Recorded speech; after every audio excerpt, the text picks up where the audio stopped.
오늘은 창세기 19장 1절로부터 보면서 아브라함의 일생 18번째 시간을 가지도록 하겠습니다. 오늘 특별히 제목을 두자면 소돔의 죄악을 바라보는 성도의 회개, 이것이 바로 성도가 오늘날 소돔 성의 그 멸망을 바라보는 성도의 올바른 자세라고 생각을 하기 때문에 오늘 이렇게 소돔의 그 죄악을 바라보는 우리 성도들의 회개하는 자세에 대해서 말씀을 드리고자 합니다. 회개하라라고 하면 좋아할 사람이 없습니다. 특별히 회개에 대한 설교를 할 때에는 죄 많은 사람들은 더없이 거부를 해나가기 시작하는 거예요.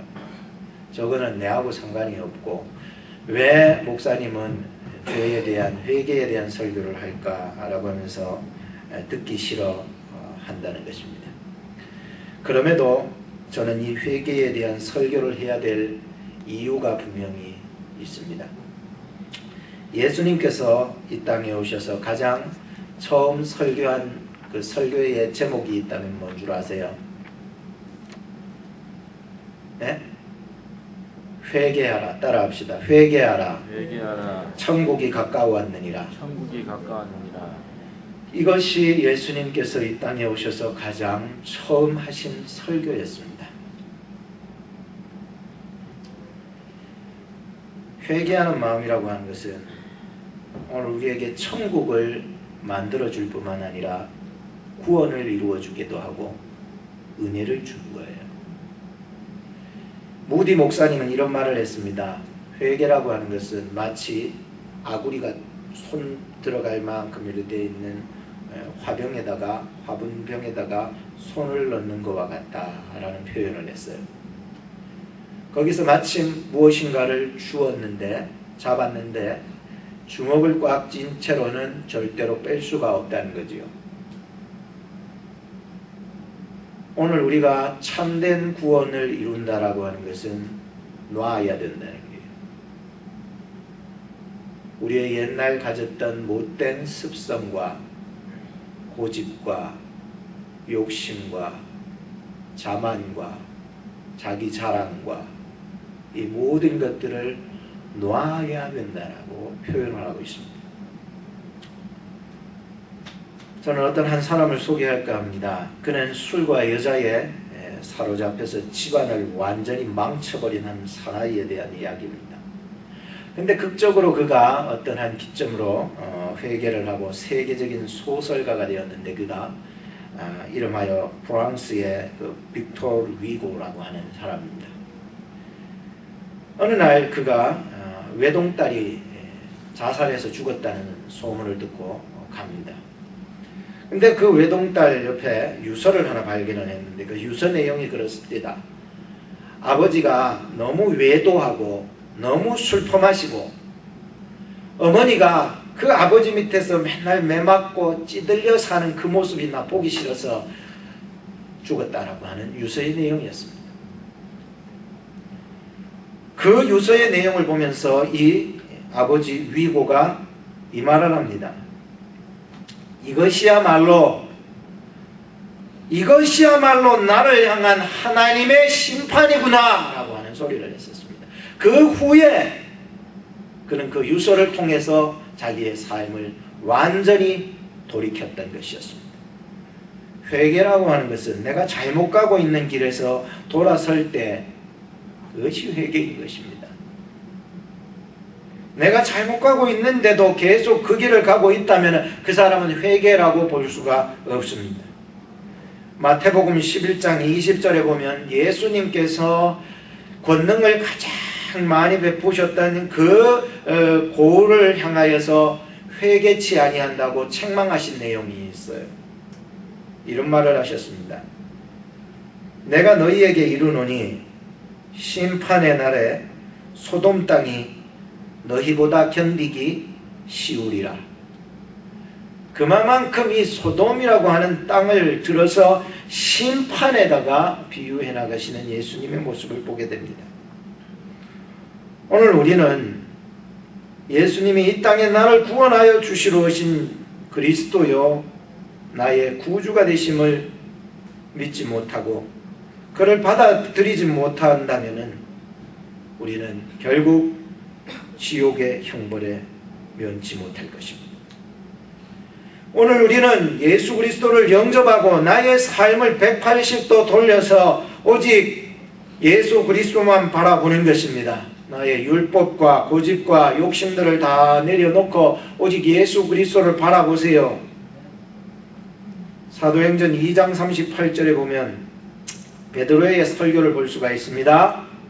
너희가 회개하여 각각 예수 그리스도의 이름으로 세례를 받고 죄사함을 얻으라. 그리하면 성령을 선물로 받으리라 했습니다.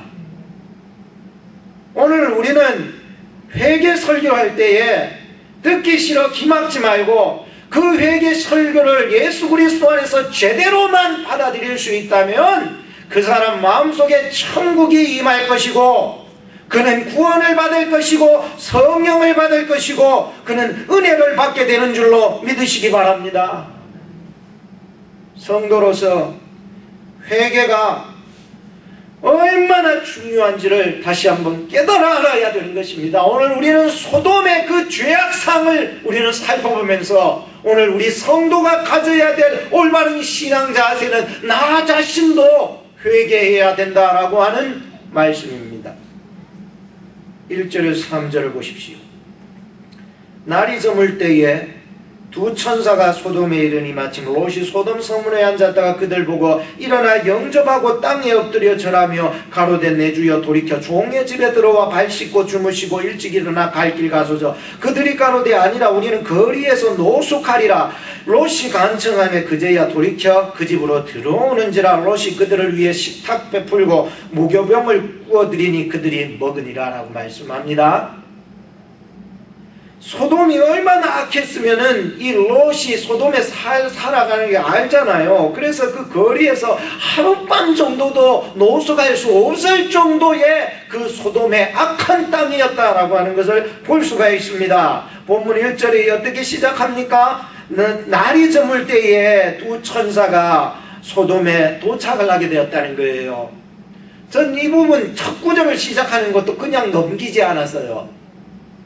왜 그들이 이 날이 저물 때에 소돔에 도착했을까? 물론 이면적으로 우리가 이 보여지는 면으로 볼 때는 아브라함의 집에서 낮에 영접함을 받고 식탁 교제를 받았기 때문에 그럴 수도 있지만 단순히 아브라함의 집에 머물렀기 때문이라기보다는 성경에서 지금 날이 저물 때라고 표현을 하고자 하는 것은 바로 이 소돔 땅에 나타나는 그 죄악들이 얼마나 활발히 움직이고 있냐라고 하는 그 때를 지금 암시해주고 있다라고 하는 것을 엿볼 수 있어야 됩니다. 성경은 그저 그냥 단순히 때를 기록할 때는 단순히 기록하지 않아요. 예나 지금이나 죄악이 활발하게 움직이기 시작하는 시간은 언제냐? 날이 저물 때부터 새벽 시간이라고 통계가 나와 있어요. 그리고 주말이래요. 그래서 범죄율이 주말에 가장 많이 일어나고 저녁 때부터 새벽 때까지 가장 많이 범죄율이 높다라고 나타나고 있습니다. 미국에서 범죄율이 가장 높은 도시가 어디일까? 한번 조사를 해보니까 제일 1위가 미시건주의 디스트로이트, 그 다음에 테네시주의 멤피스, 그 다음에 일리노이주의 스프링필드, 뭐 이런 순서로 나타나더라고요. 그렇다면은 범죄율이 가장 높은 도시는 어디일까? 살기 좋은 도시는 어디일까? 라고 하는 제 생각에는 오클라호마가 아닐까 그렇게 생각을 했었습니다만은 통계국의 인구 통계국 조사에 의하면은 1위가 네바다고 2위가 사우스캐롤라이나고 3위가 테네시고 4위가 뉴멕시코고 5위가 루이지애나고 6위가 델라웨어고 7위가 알래스카입니다. 그리고 오클라호마 어디 붙었노? 보이 11위에 붙어 있더라고. 11위에. 그래도 감사할 일이거든요. 저는 이걸 보면서 비록 오클라호마가 11위에 살기 좋은 도시이기는 하지만 제가 볼 때에는 앞으로 이 오클라호마가 1위가 될 날이 멀지 않았으리라 생각했습니다. 왜냐하면은 USA 투데이 신문 기사에 보면 과거 1930년대부터는 가뭄이 많다, 흉작이다 해서 많은 사람이 오클라호마를 떠나서 도시로 나가는 추세였었는데 2000년대를 접어들면서 정반대 현상이 일어나고 있다는 보고였습니다. 오클라호마는 많은 사람들에게 오클라호마 땅 귀해의 땅이다, 귀해의 땅이다 인식이 되고, 물가가 싸다 인식이 되고, 경기 불황에도 적게 탄다, 그래서 빨리 회복이 된다 라고 하는 이유로서 지난 10년간 인구 2만 1000여 명이 도시에서 이곳으로 들어왔다고 보도합니다. 오클라호마는 앞으로 기회의 땅이 될 수 있습니다. 그렇다고 이 오클라호마가 물가 싸고 사람 살기 좋고 불황도 덜 타고 기회의 땅이라고 내가 뭘 하든지 금방 팍상 안 망한다 하고 이렇게 생각을 하고 살아가는 좋은 땅이기는 하지만은, 그렇게 잘 먹고 잘 사는 것이 좋은 땅이 아니라 오늘 이 땅에 의인 10명이 없어 망할까봐 두려워하며 우리는 하나님의 나라와 의를 위해서 살아나가는 자들이 되어줘야 한다는 거예요. 그게 좋은 땅이지, 내 여기에서 먹고 살기 좋다고 좋은 땅이 될 수가 없는 거지요.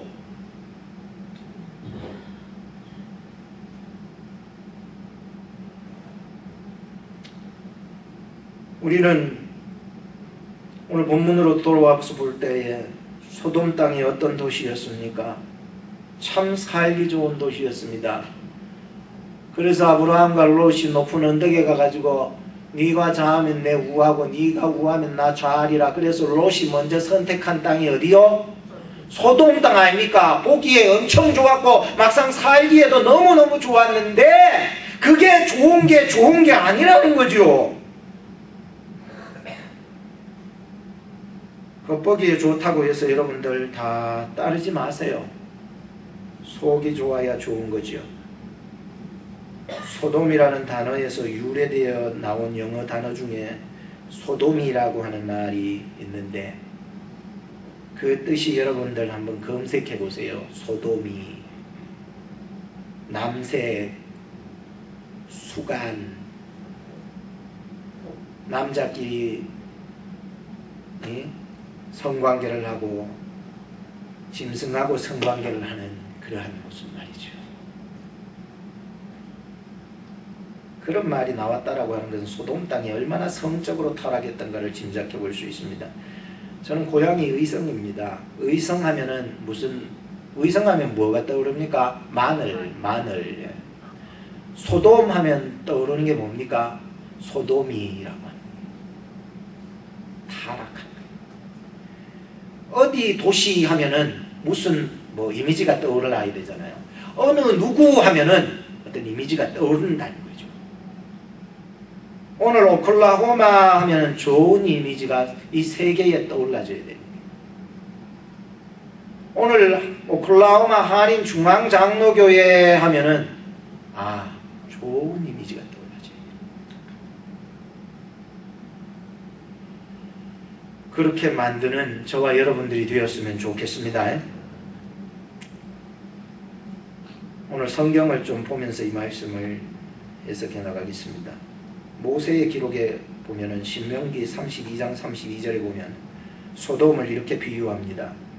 그들의 포도나무는 소돔의 포도나무요 고라의 밭의 수산이라.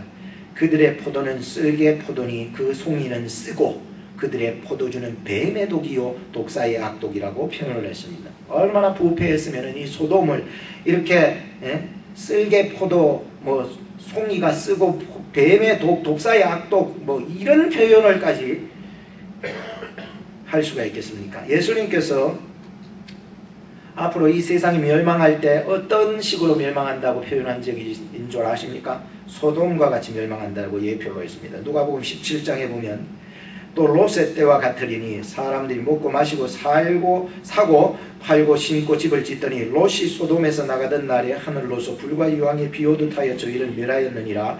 인자에 나타나는 날에도 이러하니라 라고 말씀합니다. 소돔 땅의 멸망을 보면서 우리는 마지막 날에도 이와 같으니 거울 삼아서 주의하고 경성하여 깨어 기도하라라고 하는 거예요.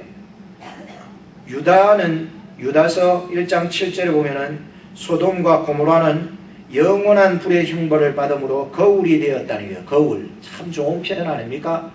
우리는 어떤 소돔의 그 모습을 보면서 거울 삼으라는 거예요. 성경이 거울 삼아요.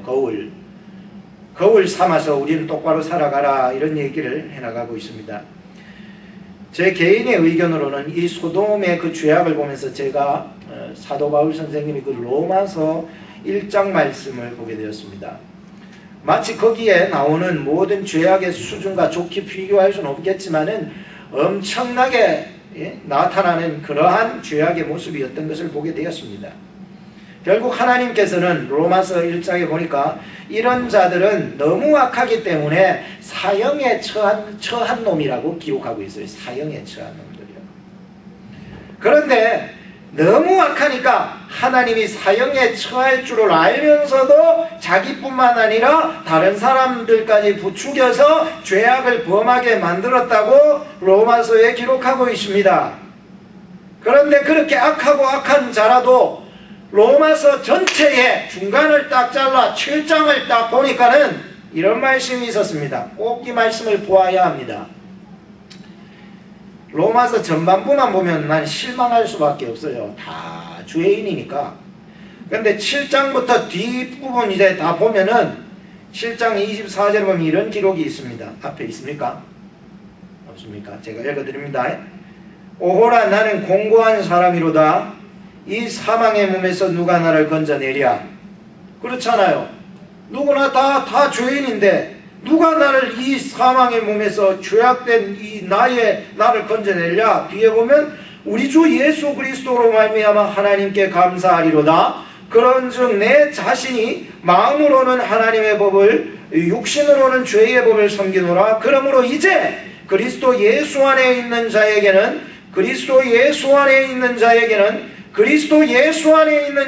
결코 정죄함이 없나니 이는 그리스도 예수 안에 있는 생명의 성령의 법이 죄와 사망의 법에서 나를 어떻게 했다고요? 해방하였다라고 하는 기록입니다.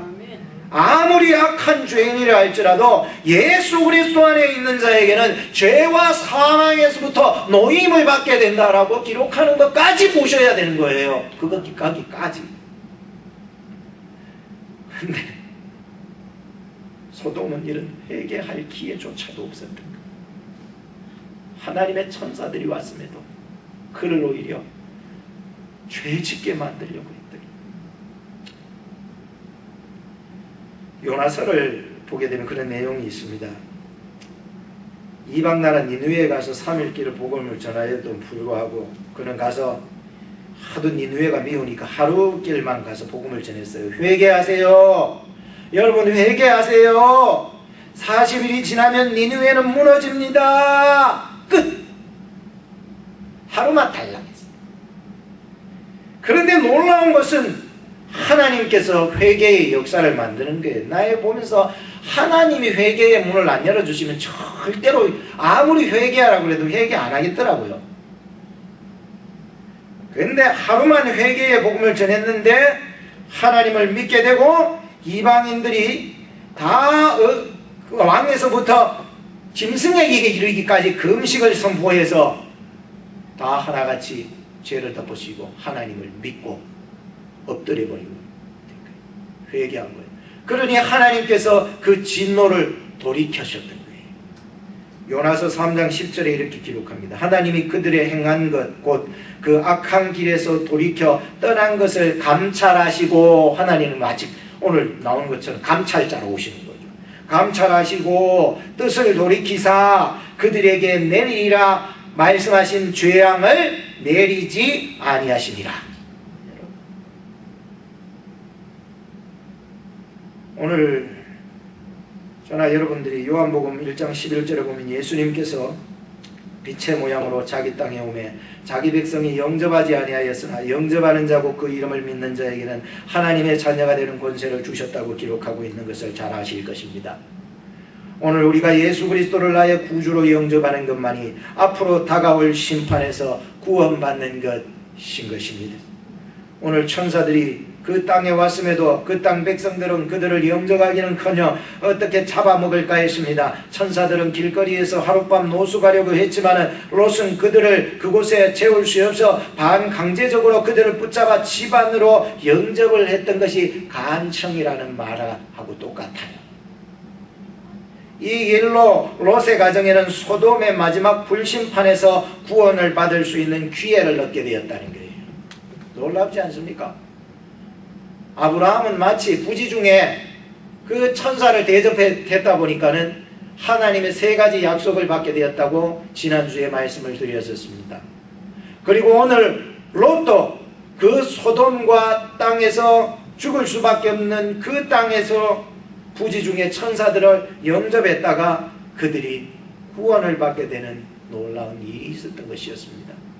오늘 우리는 어느 때 여러분들에게 주님께서 오셔서 여러분들 마음속에 내가 한번 운전해 보겠다라고 하는데 아이고 오지 마세요. 내 삶은 내가 운전하는 거지 주님이 말하고 자꾸 들어오십니까? 그냥 어쩌다 한 번씩 그냥 종종이 한 번씩 와서 내 잘 있나 안 있나 그것만 확인하고 가주세요 라고 하는 거예요. 그건 영접이 아니에요. 오늘 내 삶의 운전대를 주님에게 맡겨주시기 바랍니다. 그럼 주님이 여러분들을 반드시 구원의 길로 천국까지 이끌어 주시기 때문인 것입니다. 세상 때문에 실망하지 마세요. 세상 때문에 낙심하지 마세요. 예수님이 나의 주인이 되면 어느 상황, 어느 골짜기, 어느 계곡에 있다 할지라도 나는 두렵지가 않아요. 4절에서 9절을 보시기 바랍니다. 그들의 눕기 전에 그 성사람 곧 소돔 백성들이 물어 노소하고 사방에서 다 모여 그 집을 에워쌌대요. 상상을 해보셔야 성경을 보셔야 돼요. 롯을 부르고 그에게 이르되 이 저녁에 너에게 온 사람이 어디 있느냐 이끌어내라 우리가 그들을 상관하리라. 롯이 문 밖에 무리에게로 나가 뒤로 문 밖으로 나가 문 뒤로 잡았지요. 문 뒤로 이렇게 잡았어요. 손으로 꽉 잡고 밀고 이렇게 있었어요. 딱 잡고는 문을 닫고 이르되 청하노니 여러분 형제들아 이런 악을 행치 말라. 내게 남자를 가까이 하는 2 딸이 있노라. 청컨대 내가 그들을 너희에게로 이끌어내리니. 이걸 보면서도 이 죄악된 땅에 살면은요 지금 이 롯의 생각도 인간의 방법 아닙니까? 이 부분을 해결해 나가려고 하는 또 다른 방법. 이것도 악이거든요. 사실 얼마나 타락했으면 이렇게 되지. 너희 눈에 좋은 대로 그들에게 행하고 이 사람들은 내 집에 들어왔은즉 이 사람들에게 아무 짓도 하지 말라. 그들이 가로되 너는 물러나라. 또 가로되 이놈이 들어와서 우고하면서 우리의 법관이 되려 하는도다. 이제 우리가 그들보다 너를 더 헤아리라. 이제 롯이 죽게 되었네. 하고 롯을 밀치며 가까이 나와서 그 문을 깨치려 하는지라 라고 말씀하고 있습니다. 소돔 사람들이 지금 무슨 죄를 저지르고 있는지 보이십니까? 지금 본문을 주목해 볼 때 롯의 집으로 몰려온 백성들이 무롯노소하라 하고 라고 하는 말을 보죠. 무롯노소가 뭡니까? 젊은이로부터 노년에 이르기까지 모든 사람들이 하나같이 죄악에 물들어 있었다는 거예요. 그래서 첫째로 그들에게는 의인 10명이 없을 정도로 죄가 전면적으로 퍼져 있었다라는 전념성이 그들에게 있고, 둘째로는 그들에게 정욕이 불타서 하나님의 질서를 파괴하는 파괴성이 있었고, 셋째로 그들에게는 죄악을 저지르기 위해서는 절대 타협하지 않는다는 공격성이 있었던 거예요. 죄는 이러한 3가지 성질을 가지고 있어요. 전념하는 거예요. 파괴하는 거예요. 타협이 없이 공격해 나가는 거예요.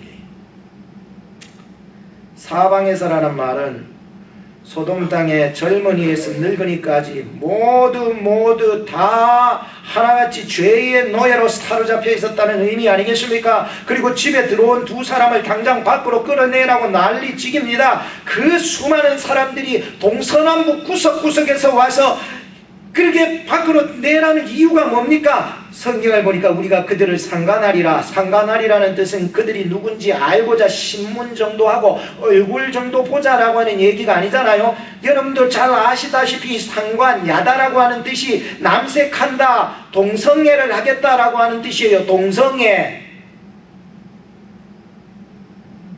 저는 가슴이 답답해요. 미국의 이 동성애에 하는 사람들의 모습이 얼마 전에도 여기 5월 18일 날 5월 18일 얼마 전이죠. 5월 18일 오클라호마에도 동성애자 축제 모임이 있었습니다. 5월 18일 날. 그리고 그 다음 주 18일 날 그 다음 주 바로 토네이도가 이 오클라호마를 치게 되었었습니다. 우리가 이번에 왔던 EF5 토네이도는 원자 폭탄 600배의 파괴력이라고 하는데, 전 이것을 보면서 어쩔 때는 하나님의 경고가 아닐까. 또 어떤 사람은 또 생각하겠죠. 아니 우연히 그럴 수도 있지 뭐. 동성애 모임 가졌다고 축제 벌렸다고 바로 다음 날 이렇게 토네이도가 이렇게 덮칠 수가 있을까? 뭐 우연이다고. 그리고 또 어떤 사람은 아무 상관이 없는 재해라고 치부할 수도 있을 것입니다. 그렇지만 오늘날 이 땅에 오클라호마의 하나님의 백성들이 살아있다면 이런 재해를 당한 후에 이거 그냥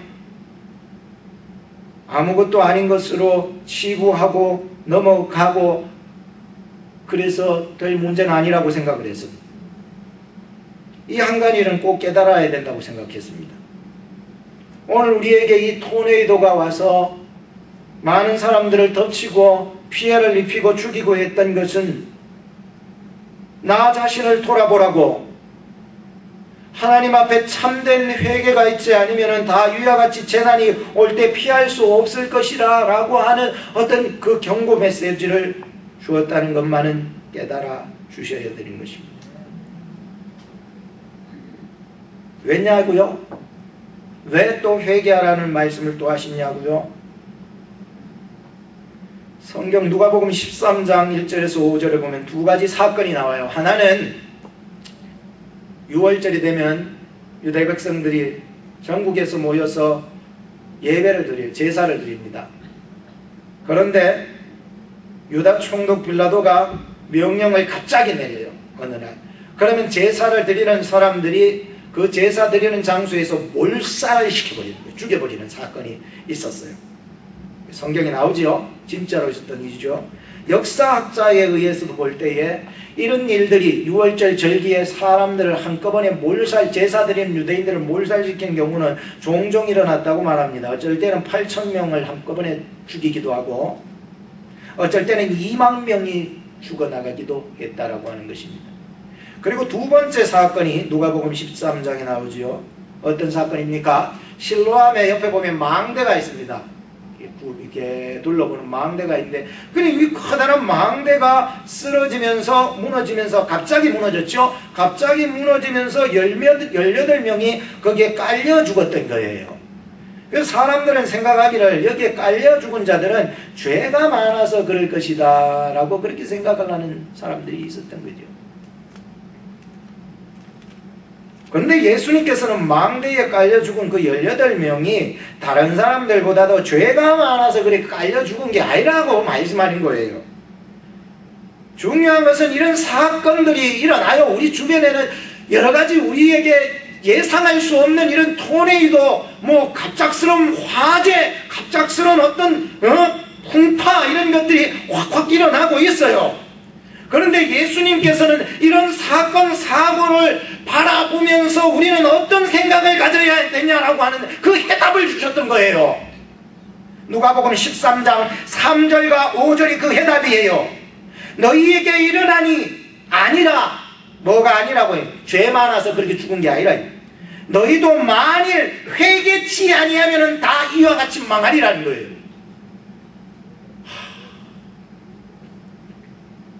마지막 때는 갑자기 오는 거예요. 우리가 그저 회개 없이 안연하게 살다가는 그때서 후회한다고 해도 소용없어요.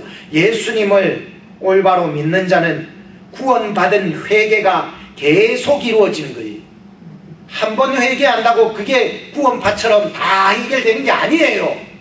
회개는 ing, 계속 언제까지? 천국에 이를 때까지 회개하는 마음을 가져야 되는 거예요.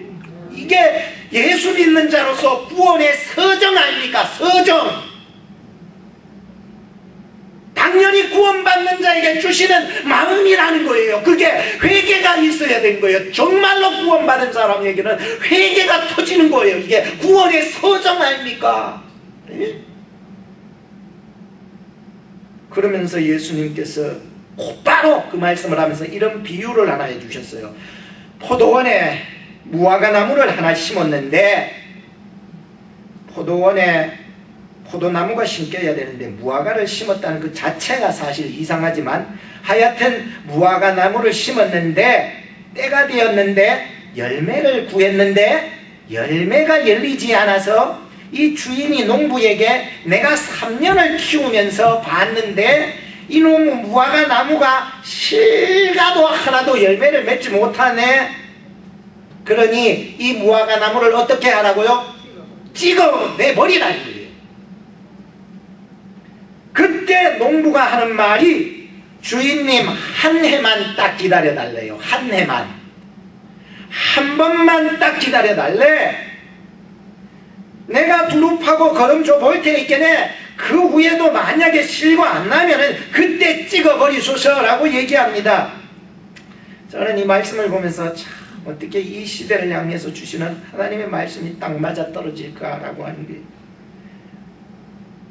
나무뿐만 아니라 오늘 살아가는 사람들, 특히 하나님의 백성이라고 생각하는 자들은 정말로 이 말씀 앞에 회개에 합당한 열매들을 맺혀져 가야 되는 거예요.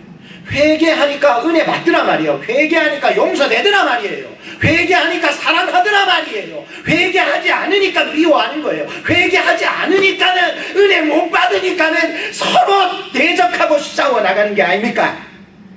마태복음 24장을 보세요. 종말이 가까워오면은 사람들이 회개하지 않는데요, 사랑이 식어진대요, 서로 대적한대요, 자연의 재앙이 막 일어난대요, 기근이 일어난대요, 질병이 일어난대요, 지진이 일어나는 징조가 나타난다고 얘기하고 있습니다. 그럴 때 성도는 하나님 앞에 더욱 자신을 돌아볼 줄 알고 회개에 합당한 열매를 맺혀져 나가야 되는 거예요. 로마서 13장 11절에 보면은, 또한 너희가 이 시기를 알거니와 자다가 깰 때가 벌써 되었으니 이는 이제 우리의 구원이 처음 믿을 때보다 가까웠음이니라. 밤이 깊고 낮이 가까웠으니 그러므로 우리가 어둠의 일을 벗고 빛의 갑옷을 입자. 낮에와 같이 단정히 행하라. 방탕과 술 취하지 말며 음란과 호색하지 말며 쟁투와 시기하지 말고 오직 주 예수 그리스도로 옷 입고 정욕을 위하여 육신의 예를 도모하지 마라 라고 말씀합니다. 데살로니가전서 5장 6절에서부터 보면 우리 요동하지 말라고 합니다. 이제 올바로 신앙생활하라고 합니다. 서로 사랑하며 살라고 합니다. 낮에 속한 사람들처럼 살아가라고 합니다. 근신하며 믿음과 사랑의 흉배를 붙이고 구원의 소망의 투구를 쓰고 피차 서로 권면해주고, 신앙의 권면을 해주고 피차 서로 덕을 세워주며 살아가라고 말씀하고 있습니다.